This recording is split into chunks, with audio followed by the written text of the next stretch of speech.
makar dan menguatnya politik identitas di Indonesia. Jakarta, pilkada 2018 di Jakarta itu semakin menunjukkan bahwa politik identitas itu sangat menguat di Indonesia. Bahwa Ahok yang kebetulan itu double minoritis, Ahok itu Kristen dan juga Cina, itu membuat orang untuk menjadi double team istilahnya dalam politik. Orang itu terbelah antara otak dan hatinya tidak sama. Nanti saya juga jelaskan di sana. Bagaimana orang itu mengakui kinerja Ahok, tapi tidak mau melihat Ahok. Realitasnya mengatakan Ahok itu telah berbuat luar biasa untuk Jakarta, tapi hatinya enggak memilih Ahok. Ini Kristen, ini Cina lagi. Wah, akhirnya orang memilih untuk mengikuti gemuruh hati daripada mengikuti rasionalitasnya. Nah, itu nanti kita bicarakan secara sampai tuntas. Dan ini saudara-saudara, sahabat-sahabat, adalah sesuatu yang mengancam di negeri kita. Politik identitas itu sangat kuat, apalagi di saat yang sama kecenderungan politik global itu post-truth. Mungkin ada pernah dengar post-truth, ada indikasi bahwa orang lebih tertarik untuk melibatkan pilihan emosional daripada rasional. Contoh yang nanti juga di belakang saya jelaskan itu, kenapa seorang Donald Trump terpilih di Amerika. Siapa Donald Trump? Gak ada yang tahu kan? Donald Trump tidak pernah punya jejak rekam politik yang bagus. Donald Trump itu hanya penjual paha dan payudara. Karena Donald Trump kan pendiri majalah Playboy. Dia hanya jualan paha dan payudara kemana-mana. Ya kemana-mana dia main perempuan. Tapi kenapa dia terpilih? Bahkan dikatakan orang hebat, Hillary Clinton, seorang politisi yang luar biasa yang berhasil mendampingi suaminya Bill Clinton ketika jadi presiden 2 periode. Hillary Clinton yang luar biasa pintar, karirnya cemerlang, track recordnya baik, dan seorang senator yang luar biasa di Amerika, akhirnya kalah seorang Donald Trump yang kerajaannya hanya jualan paha dan payudara. Kenapa? Karena Donald Trump itu menjual ketakutan. Nah, ini yang dikatakan era post-truth yang bersanding. Post-truth ini bersanding dengan era disrupsi. Mungkin ada juga pernah dengar ya, apa disrupsi? Apa disrupsi? Belum ya? Disrupsi ini kan begini. Sekarang bukan kita masuk ke era industri 4.0, kita kenal 4.0, pernah dengar ya? 4.0. Kalau dulu ada 1.0 itu adalah kemenangan pergeseran dari tenaga manusia ke tenaga uang. Ketika mesin ditemukan, maka tenaga manusia dan binatang yang dulu itu menjadi andalan produksi, bajak sawah, pakai tenaga binatang, lalu mau melakukan mobilisasi itu pakai kuda, dulu kan begitu.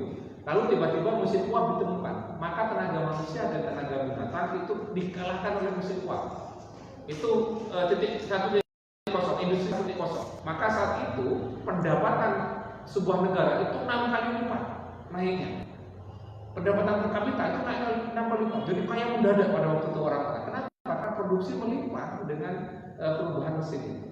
Lalu setelah itu ada gerakan industri atau revolusi industri 2.0. Kapan itu? Yaitu ketika ditemukan mesin. Listrik ditemukan, pesawat terbang ditemukan, motor ditemukan, mobil ditemukan, semakin canggih orang itu. Yang ketiga adalah revolusi 3.0 itu ketika informasi internet ditemukan.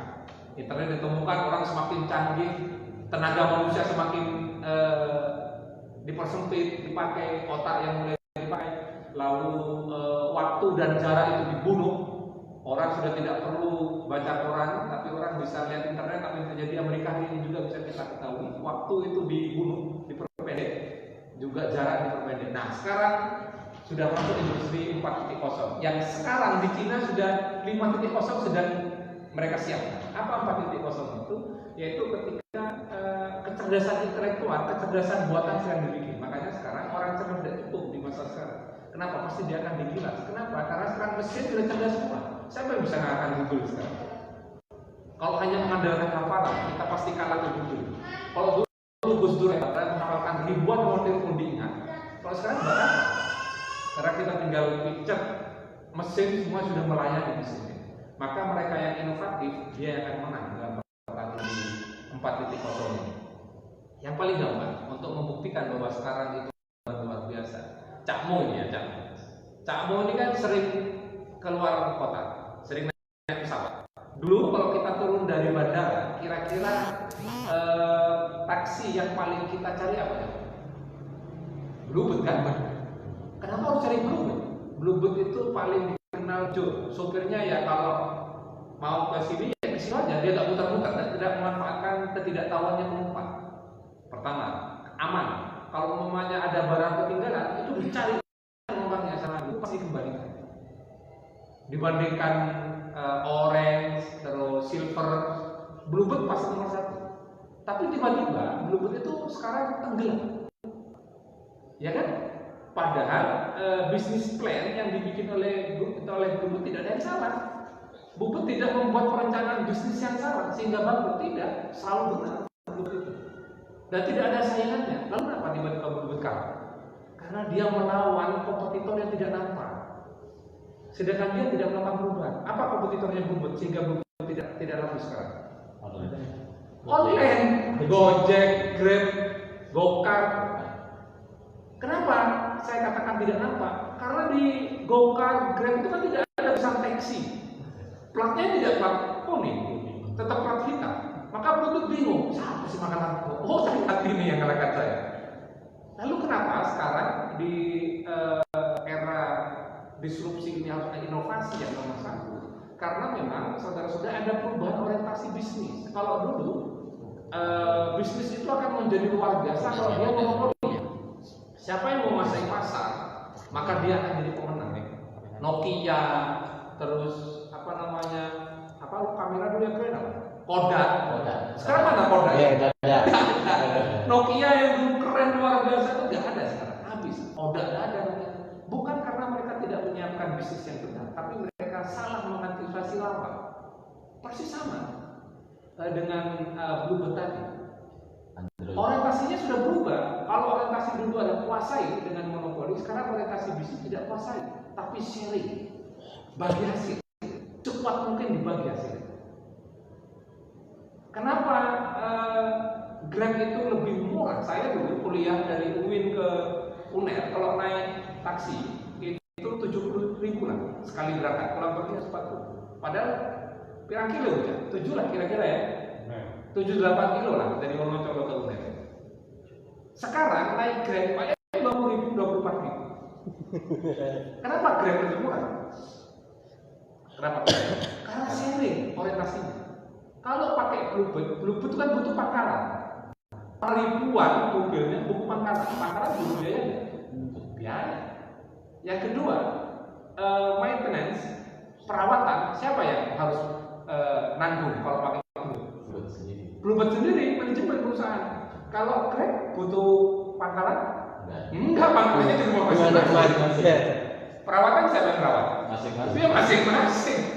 Tapi kenapa sopir Grab juga kaya-kaya? Dulu awal-awal Grab ada, saya tanya, kadang yang nyupir itu pegawai bank Cina lagi yang jadi supir saya tanya, kenapa Cak harus jadi supir? Saya sehari bisa 500 sampai 1 juta. Zaman awal-awal, sebelum ribuan, masih ada sekitar 400-300 mobil pada waktu itu. Sekarang udah bisa 5.000 di Surabaya. Kenapa ini? Ini era disrupsi.